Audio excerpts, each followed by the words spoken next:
871 भाग 1 स्कूल के मैदान में पेड़ को हटाना। स्कूल की छुट्टी का समय हो गया है, बाकी बच्चे घर जा रहे हैं, लेकिन नोबिता अभी भी फूलों को देख रहा है।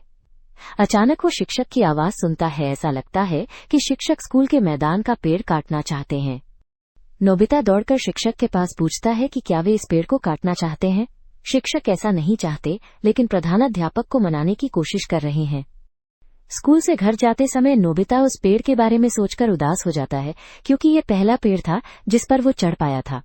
नोबिता उस पेड़ को खोना नहीं चाहता और उसने सोच लिया कि डोरेमोन से मदद मांगेगा। वो जल्दी जल्दी घर की ओर दौड़ रहा होता है कि तभी जियान से मुलाकात होती है। जियान मीठे शब्दों में पूछता है कि क्या वे दोनों दोस्त हैं। नोबिता के सहमति में सिर हिलाते ही जियान कहता है कि नोबिता उसकी मदद करे और उसका हाथ पकड़कर खींच लेता है। हमेशा की तरह इसका मतलब कुछ अच्छा नहीं था। जियान को फूलों के लिए खरपतवार निकालनी थी, लेकिन अब एक बेसबॉल मैच है, इसलिए वो नोबिता से मदद लेने की सोचता है। तो नोबिता को फिर से बिना पारिश्रमिक के काम करना पड़ान करे तो जाहिर है उसे काम करना ही होगा, और ये काम थोड़ा दर्दनाक था। देखा कि कोई आसपास नहीं है, नोबिता जल्दी से दौड़कर डोरेमोन को ढूंढने घर गया।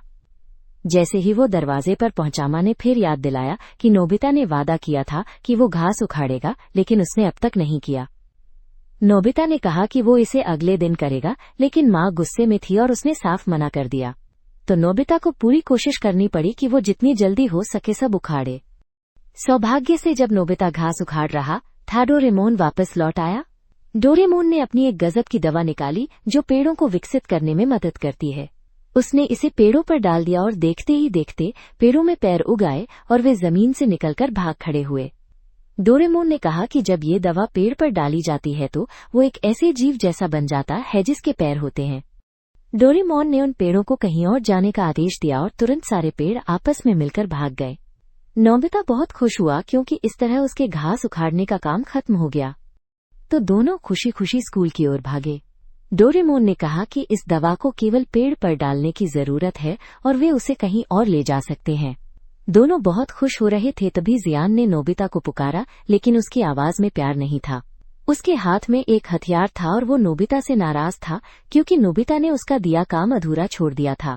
नोबिता और डोरेमोन पसीने पसीने हो गए और उनके पास बस तेजी से भागने का ही रास्ता बचा, लेकिन जियान ने उनका पीछा करने का पूरा मन बना लिया। नोबिता और यू भागते हुए कामिनारी से टकरा जाते हैं, जो पौधे का गमला पकड़े हुए हैं। टकराने के दौरान गलती से पानी उस पौधे पर गिर जाता है। कामिनारी गुस्से में उन बच्चों को डांटते हैं। अचानक उनका पौधा गमले से बाहर निकलकर भागने लगता है। कामिनारी बेचारे बुजुर्ग हैं और उसे पकड़ने के लिए दौड़ना पड़ता है। जियान शिजुका के घर आता है और पूछता है कि क्या नोबिता यहाँ है। शिजुका कहती है कि उसने नोबिता को नहीं देखा, लेकिन उसने खड़े कोने में नोबिता और यू को छिपा रखा था। शिजुका पूछती है कि क्या बात है, और फिर उसे पानी की इस बोतल का उपयोग समझ में आता है। शिजुका सोचती है कि इसका इस्तेमाल जियान के लिए खरपतवार उखाड़ने में किया जा सकता है। बच्चों को ये विचार बहुत अच्छा लगता है। वे तुरंत जियान के पास जाकर उत्पात पेश करते हैं। जियान जल्दी से पानी को खरपतवार पर डालता है और उन्हें कचरे में जाने का आदेश देता है, लेकिन उसे कोई परवाह नहीं होती और वो फूलों पर भी पानी डाल देता है। फूल भी भागने लगते हैं। पलक झपकते ही जियान का फूलों का बगीचा खाली जमीन में बदल जाता है। एक भागते हुए फूल को वो पकड़ने की कोशिश करता है, लेकिन वो फूल उसे जोर से मार देता है, जिससे उसे चक्कर आने लगता है। जियान की माँ ने आवाज सुनकर दरवाजा खोला और हालचाल पूछा तो घबरा गईं, क्योंकि उन्होंने अपने पौधे और फूल नहीं देखे। उन्होंने जियान से पूछा कि वे कहाँ गए। जियान ने सिर खुजाते हुए कहा कि वे सब भाग खड़े हुए। माँ ने फिर प्यार से जियान के कान खींचे। यहाँ दूसरी तरफ तीनों भागते भागते आखिरकार स्कूल के मैदान तक पहुंच गए।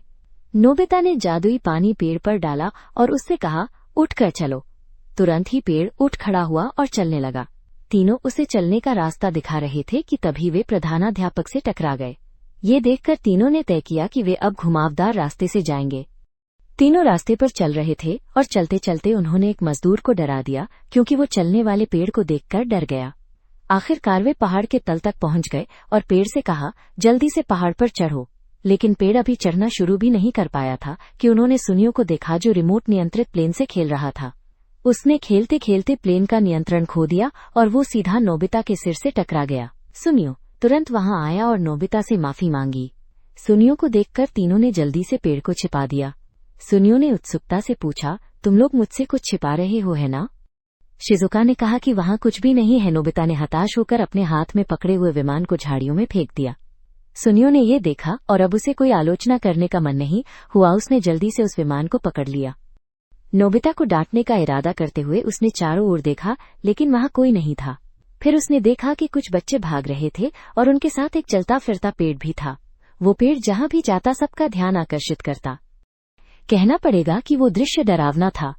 बच्चों ने पूरी कोशिश की उस पेड़ को जल्द से जल्द पहाड़ तक पहुंचाने के लिए। बच्चों ने इस जगह को उपयुक्त पाया और पेड़ से कहा कि वो यहीं रुक जाए। इस तरह पेड़ को काटा नहीं गया। पेड़ ने अपनी जड़ों से महसूस किया कि ये जगह सुंदर और अच्छी है, इसलिए उसने यहीं अपनी जड़ें जमा ली। बच्चे अभी खुश भी नहीं हुए थे कि उन्होंने जियान को नाराज होकर उनकी ओर तेजी से आते देखा। वो गुस्से में था क्योंकि एक बार फिर नोबिता की वजह से उसे डांट खानी पड़ी। यू ने कहा कि ये भी उसकी गलती है कि उसने गलत तरीके से इस्तेमाल किया, लेकिन जियान परवाह नहीं करता और यू और नोबिता को मारने के लिए आगे बढ़ा।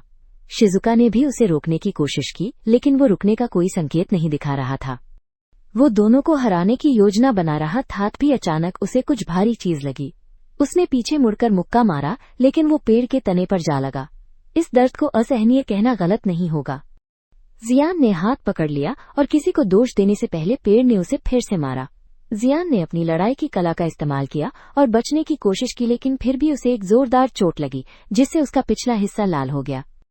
यू और नोबिता खुशी से झूम उठे क्योंकि आखिरकार उन्होंने पेड़ को एक बड़ी समस्या से बचा लिया।